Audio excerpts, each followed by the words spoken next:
So, school starting in almost a little over 3 weeks. 3 weeks. Yes. How are you feeling? Your daughter's going for the first time. She is. She's been home for so long, and I think she'll be okay. It'll be nice. Is she excited? No. Okay. No, she's not going. Sometimes. In her mind. In her mind, she's not going, but then other times she talks about how she's going to school. So I think she's working on it herself. Yes, she's processing the whole thing. She asks a lot of questions. So hers is still a part-time kindergarten program. Okay. So she's like, okay, but I'm eating lunch at home. Yes, you're eating lunch at home, which I'm really excited for because I don't have to pack lunches.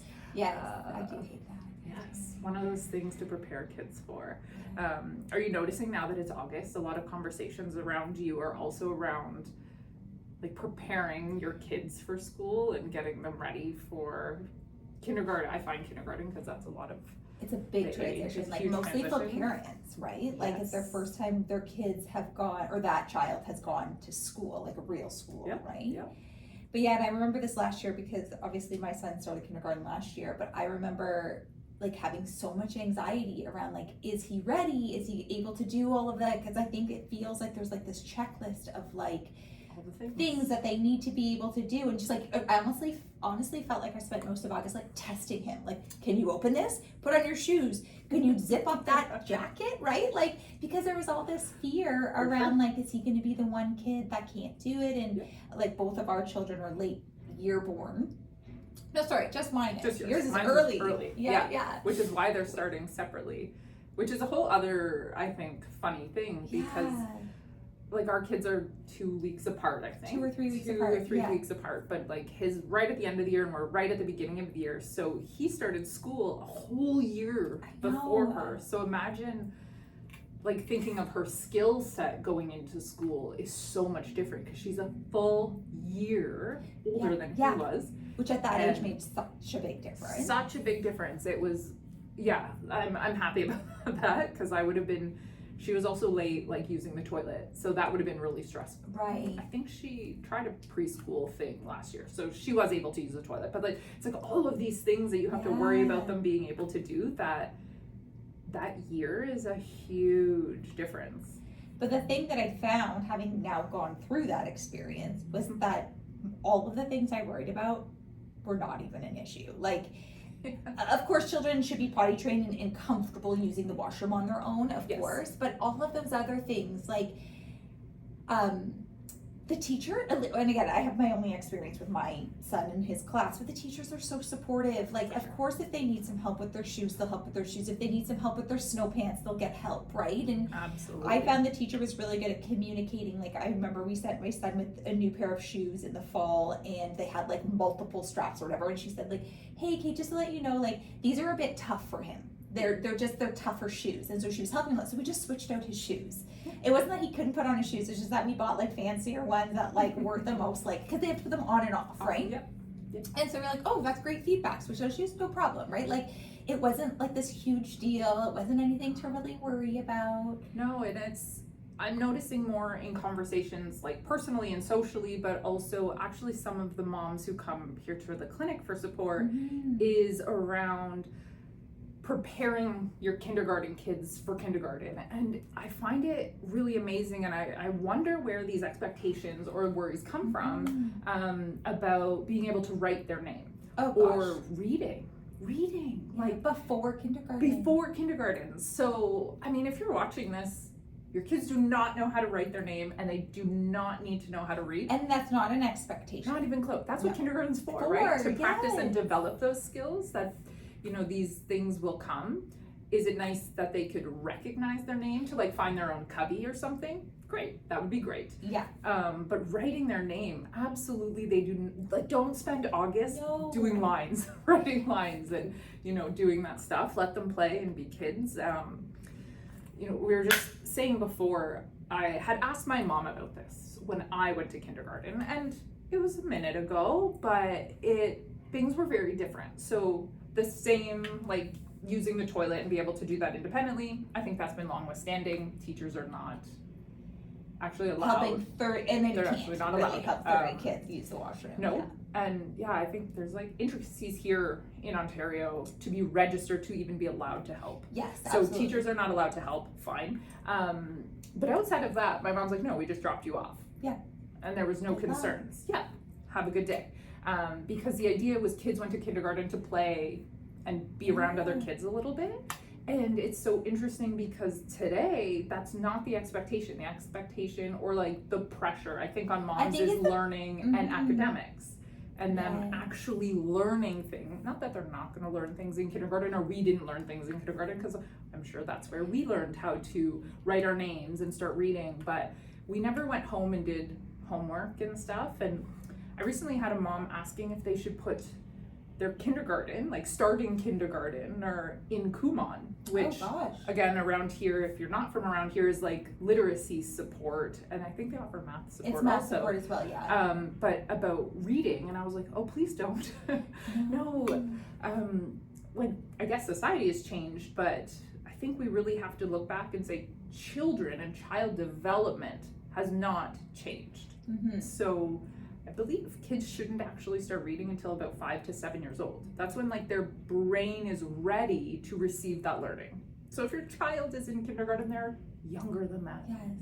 And I had an experience, my husband and I went to the first parent-teacher interviews last year. So that would have been like after a few months of school. I can't remember exactly, sometime in the winter. Okay. And when we went into the school, and they had a lot of the kids, you know, drawings and writing and everything on the wall, and you could see their kids, they would write their name on it. And my husband and I were pretty aware that like our son's writing ability, like his printing, wasn't quite as good as some of the other kids, like, because obviously it's direct comparison, right? And we were a little bit worried, and we were like, oh gosh. Also reminding ourselves that it's a JK-SK split, and I don't know which of these kids are in SK, and that makes a big difference. My son was 3, and some of those kids could have been almost 6, right? At that time. And so, but we were a little concerned, and so we went into the parent-teacher interview, and of course they told us everything, and we said like, hey, we noticed that, you know, his writing seems a little less legible maybe than some of the other kids. And they're like, oh God, they told us to not worry, right? They were like, no, like he's learning, that, you know, we're practicing. That's absolutely appropriate for junior kindergarten. Don't worry about it. And we were like, okay. But you know, you have that moment where you're like, and I think this happens, and we talk about this a lot, about this access to other people's lives on social media and all of that. And we see like, oh, their kid is doing this, or should mine be doing that? And so this was a similar experience. And I think that's the other thing with kindergarten, is a lot of the people that we see on social media, I don't know about you, but I follow a lot of people from the US. And their school system is quite different. Like their children don't attend kindergarten until about 6 years old. My son started kindergarten when he was 3. So maybe that expectation about reading and things like that, well, that's a 3-year difference, right? So also remind yourself that, like, talk to your own school, your own teachers, think about that. And it's in every kid, but we never got the message from our teachers, my son's teachers, that he was in any way behind, or that anything he did could have been even behind. That like they're all just where they're supposed to be, and they work with them at that stage, and they continue to and from where he started and where he is, there was growth, and that's the important part, right? For sure, absolutely. And like thinking of kindergarten here, because it does start really early. It's the idea of getting out of the house, starting to develop that autonomy, starting to be comfortable.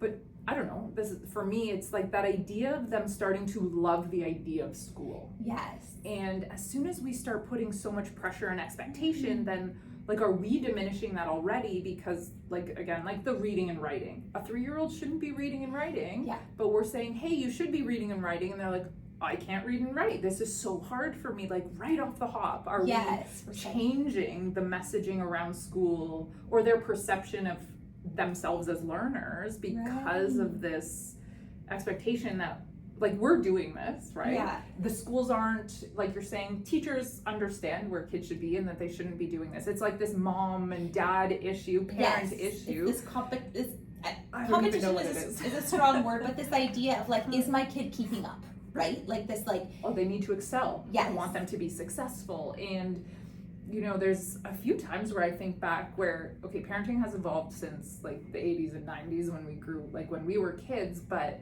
there are some elements that like more flexible and laid back, kids should be kids should just play, like kids should learn at school and then they come home and play, like all of those pieces. I feel like we need to like invite parts back. Yeah. That like just more easygoing, let kids be kids kind of thing, as opposed to, I don't know, almost this notion of like we need to create tiny adults, Right. because then they'll be more successful later, which actually we're finding in the research the opposite is happening. Yeah. We're creating really anxious people. Right. I think it was in the UK, sorry, there was a study that if kindergarten started 1 year later, the rates of anxiety and depression in children and adolescents would go down significantly. Oh, that's so interesting. Right? And is it because kids are in kindergarten? Probably not, but it's probably because of all these things we're talking about, us, the expectations, the pressure. Right. I know we don't fully agree, but like the long days, right? Yeah. In today's world, parents working, we're putting kids in before care, after care, a full school day, which that's a big day. And then you're going home and trying to reinforce reading and stuff like that. And it's, what are we doing?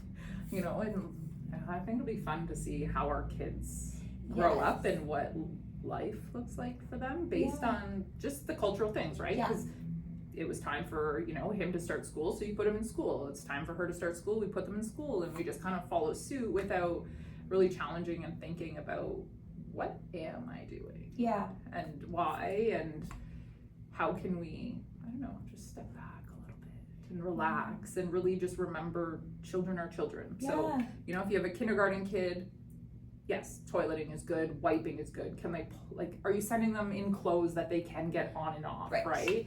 I know my daughter loves dresses, full tulle, dresses, and she has some that are like layers of tulle where holding, it's like, I don't know, anyone who's been married, peeing in your wedding dress, that's what I look at and I'm like, how are you doing this? So, maybe at the beginning as she's getting comfortable not wearing those dresses, something a little simpler, but she's practicing, she can do it. Or, I don't know, you have boys, but like a romper where you have to like fully undress and even fully get back. For my kids, it's more like jeans with zippers and buttons versus pull-on track pants or pull-on shorts, right? So I kind of have like the clothes that my son wears like on the weekends when I'm around versus when he wears to school. Both, because it's just like I know that he's going to be. Plus, you want them to be comfortable. You don't know what they're doing all day, so just send them things that they're going to be comfortable and they're going to. If they're playing outside in the sandbox, that's fine, right? Whereas that in the weekends, you kind of know what their day is like, so you can kind of dress them to work. Yeah, but like those are the things we can control and help them with. And then all the other stuff, like let them just grow up in the school setting to learn those things. They'll have the opportunity to practice those things when it's the right time. And just trust that if your educator has concerns, they'll talk to you about it. But otherwise, everything is probably okay. They're probably fine. Well, I'm excited for your daughter and for you, and for my son starting SK2. He's super excited to go back. It's crazy. Can't believe it's only 3 weeks. I know. So hopefully you guys enjoy your last 3 weeks of summer and the whirlwind of the lunches and I find like the clothes and having the right clothes ready and clean and like that kind of stuff. And I don't know, I'm excited for back to school shopping. I'm not gonna lie, even though I don't have to buy actually anything, but she needs like indoor shoes. I'm like, this is so exciting. We get to like participate in this activity of back to school shopping. So we'll do that. And let's see how it goes. We'll touch base and maybe let everyone know. But I'd love to hear from you guys in the comments. What are you doing to prepare? Are you over preparing? And are you feeling worried? Or are you feeling like, no, we got this. I got this. My kids are ready. Let us know, like, what's August like as your kids are transitioning to school. And we'll chat soon. Bye. See ya.